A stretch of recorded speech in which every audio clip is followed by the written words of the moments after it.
Ce mercredi 12 mars 2025, sous la présidence du chef de l'État, M. Patrice Talon, le Conseil des ministres s'est réuni et a notamment adopté les décisions dont voici la teneur. Au chapitre des mesures normatives, mise en place du cadre national de concertation de l'artisanat au Bénin. Cet organisme a essentiellement un rôle de conseil au gouvernement dans la définition de ses stratégies et actions de développement ou de promotion au profit du secteur de l'artisanat. Il participe de la mise en œuvre des dispositions du règlement sur le Code communautaire de l'artisanat de l'Union économique et monétaire ouest-africaine. Celui-ci incite les États membres à disposer d'un cadre réglementaire harmonisé, destiné à contribuer à la promotion et à la structuration uniforme du secteur de l'artisanat dans le but de faciliter l'application de la politique, des projets et programmes communautaires. Il vient par ailleurs combler les insuffisances du Conseil supérieur de l'artisanat, créé en 1990, et s'inscrit dans la dynamique de réorganisation du secteur telle qu'engagée par le gouvernement depuis 2016. Le cadre de concertation rassemblera les acteurs institutionnels concernés, notamment les principaux représentants de structures sectorielles liées à l'artisanat, les représentants de la Chambre des métiers de l'artisanat du Bénin et des faîtières des organisations professionnelles d'artisans.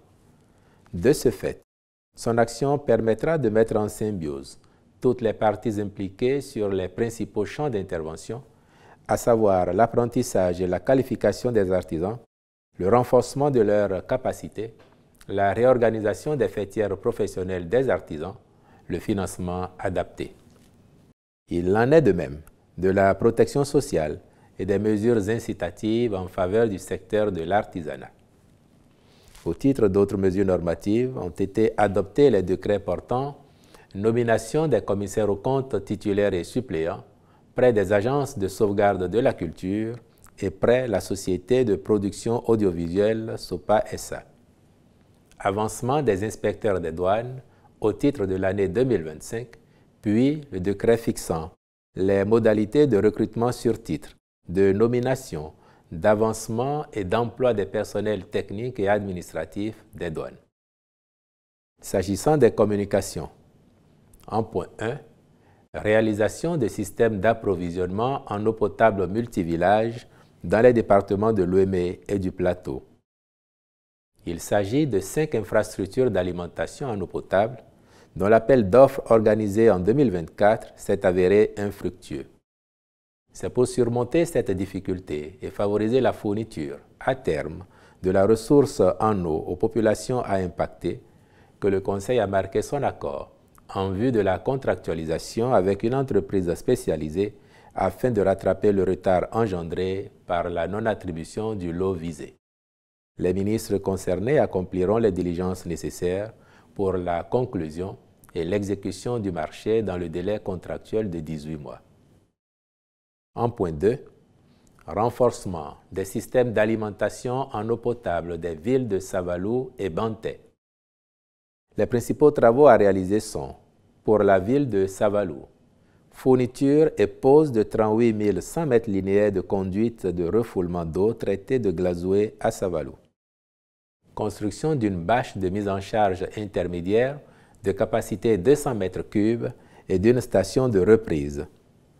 Fourniture et pose de 80 100 mètres linéaires de conduite de distribution pour le renforcement et l'extension du réseau de distribution d'eau de Savalou. Équipement et raccordement aux installations de traitement de l'eau, des forages existants et des nouveaux forages par la pose des conduites d'une longueur totale de 44 750 mètres linéaires. Construction d'un réservoir au sol de capacité 500 mètres cubes pour l'étage bas de Savalou et un réservoir sur tour de 10 mètres et de capacité 500 mètres cubes. Fourniture et installation d'un système de télégestion. Pour la ville de Banté, réhabilitation des 2 forages existants et équipement et raccordement des 3 nouveaux forages. Fourniture et pose de 9000 mètres linéaires de conduite pour le raccordement et l'adduction d'eau des nouveaux forages. Fourniture et pose de 29 600 mètres linéaires de conduite pour le renforcement et l'extension du réseau de distribution d'eau. Construction d'un réservoir au sol sur colline de capacité 200 mètres cubes. Fourniture et installation d'un système de télégestion. Au regard de l'importance des ouvrages à réaliser, le Conseil a marqué son accord en vue de la contractualisation avec des groupes spécialisés aux fins de les conduire, d'en assurer le contrôle et la surveillance. En point 3, mission de maîtrise d'œuvre complète des travaux d'aménagement d'infrastructures touristiques à Alada. Ceci porte d'une part sur la construction de la maison de promotion des patrimoines et de développement du tourisme d'Alada, puis d'autre part sur l'aménagement de la place Toussaint-Louverture. En effet, face au redimensionnement des programmes architecturaux de ces deux projets, la suspension des travaux et la résiliation des contrats des entreprises et du maître d'œuvre étaient devenues nécessaires en vue de leur reprise totale, conformément aux nouvelles orientations du gouvernement. C'est donc dans ce cadre que les présentes missions de maîtrise d'œuvre complète sont confiées à des cabinets spécialisés, sélectionnés qui devront les réaliser selon les normes et standards requis. En point 4, subvention de l'État pour l'organisation du pèlerinage à la Mecque, Hajj, édition 2025. Dans le but de garantir aux pèlerins de notre pays la qualité des prestations pendant leur séjour sur les différents sites en Arabie Saoudite, le gouvernement a réclamé que soit mis en place un certain nombre de commodités relatives à la sécurité, l'hébergement, la restauration et le transport urbain. Ainsi, ils bénéficieront d'un meilleur confort pendant leur séjour, s'agissant du logement, de même que des services de la catégorie B au lieu de D sur les sites de Mina et de Arafat. Sont en outre concernés le logement à la Mecque et à Médine, la restauration en ces lieux, le transport par bus pour les trajets nécessaires au rite du Hajj, les prestations des guides et diverses autres convenances, compte non tenu des questions de visa et d'assurance. La prise en compte de l'expression de ces besoins a nécessité des ressources complémentaires que l'État prend en charge afin de permettre aux pèlerins de ne pas débourser plus que l'année dernière et aux fins de susciter, entre autres, la participation d'un plus grand nombre de fidèles musulmans à l'accomplissement de ce pilier fondamental de l'islam. C'est pourquoi le Conseil s'est prononcé favorablement pour une subvention d'un montant de 710 649 400 francs CFA au profit de l'organisation du pèlerinage. En point 5, contractualisation pour l'acquisition, l'installation, l'exploitation et la maintenance d'équipements solaires dans le cadre de la mise en œuvre de la phase pilote du projet de lanterne solaire dans les écoles primaires publiques au Bénin. Ce projet écologique s'inscrit dans le cadre de la sauvegarde de l'environnement et de la réduction de l'émission des gaz à effet de serre. Il permettra de mettre à la disposition des apprenants des écoles bénéficiaires des lanternes solaires rechargeables. En cette phase pilote, il impactera 9 écoles situées en zone rurale pour offrir de meilleures conditions d'études aux écoliers. Sa généralisation pourra ensuite être envisagée en fonction des résultats qui en découleraient. Aussi, le Conseil a-t-il autorisé la présente contractualisation, puis instruit les ministres concernés de veiller à sa bonne conduite.